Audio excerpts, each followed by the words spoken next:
بمعنى نريد تطوير الوضعية الإنسانية نحو مزيد من الحقوق، ونريد اجتهادا فقهيا يسمح بتقبل هذه عملية التطوير.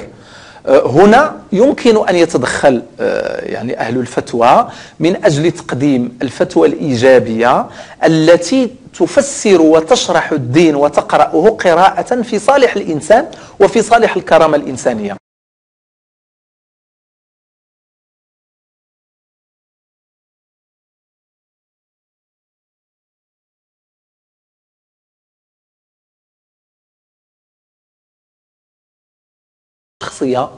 يعني والأمور المتعلقة التي فيها نصوص دينية والدولة تعتبر أن لها فيها مرجعية.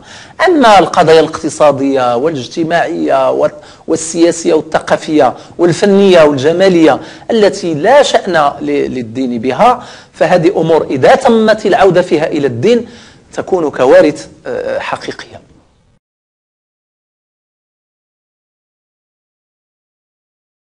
Ces femmes s'inquiètent pour leurs droits, leur liberté. Certaines femmes, qu'en pensez-vous? Est-ce qu'il peut y avoir un retour en arrière? Écoutez, je ne le sais pas. En tout cas, eux-mêmes le disent, les leaders d'Ennahda, ils disent qu'il n'y aura pas de retour en arrière. Donc, croyons-les, jugeons-les sur leurs actes. Ils sont en train d'arriver au pouvoir. Il ne faut pas, moi, ce qui me gêne, c'est cet amalgame constant que nous faisons, nous, ici, en Occident, sur musulmans égale islamistes, sous-entendu égale terroristes. Hein, on en est presque là. Donc, là, on a un parti qui est arrivé au pouvoir de toute façon tout à fait légale. Il faut le saluer. Je voudrais simplement rappeler qu'en 1992, lorsqu'il y a eu des élections en Algérie et que ces élections étaient en train de porter au pouvoir le fils, un parti islamiste, elles ont été annulées et il s'est ensuivi une guerre civile qui a fait entre 100 000 et 200 000 morts. Donc, est-ce que c'est ça dont on a envie en Tunisie aujourd'hui? Non, bien sûr. On a envie de continuer à voir ce pays se développer. C'est ce qui est en train de se passer. On va parler un petit peu aussi de la Libye. Alors, les nouvelles autorités ont annoncé que le futur État libyen reposerait sur la charia. Vous pensez que c'est possible en Tunisie?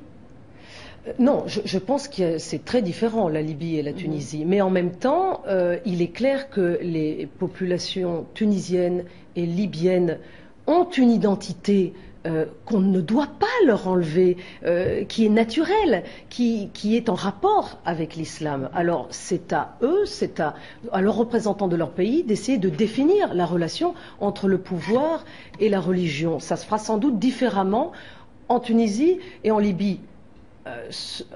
En premier lieu à cause de l'histoire de la Tunisie. La Libye, ceux qui sont en train d'arriver au pouvoir aujourd'hui, suite à cette guerre, ils ont déjà déclaré que la charia serait en vigueur. C'est-à-dire que justement, il y a une espèce de retour en arrière. Mais en Libye, rien n'est clair aujourd'hui, rien n'est clair par rapport à la Tunisie. En Tunisie, il y a eu des élections, tout se déroule de façon, disons, plus pacifique. Un mot pour conclure, islam et démocratie, les deux sont compatibles? Moi, je suis absolument contre le fait de dire que ça n'est pas compatible. Et je crois qu'il faut arrêter de penser, nous en Occident, c'est assez facile de dire, regardez ce qui se passe. Eh bien non, justement, ce qui se passe, ce sont des révolutions, des mouvements populaires de fond, des lames de fond qui essayent de changer pacifiquement les choses.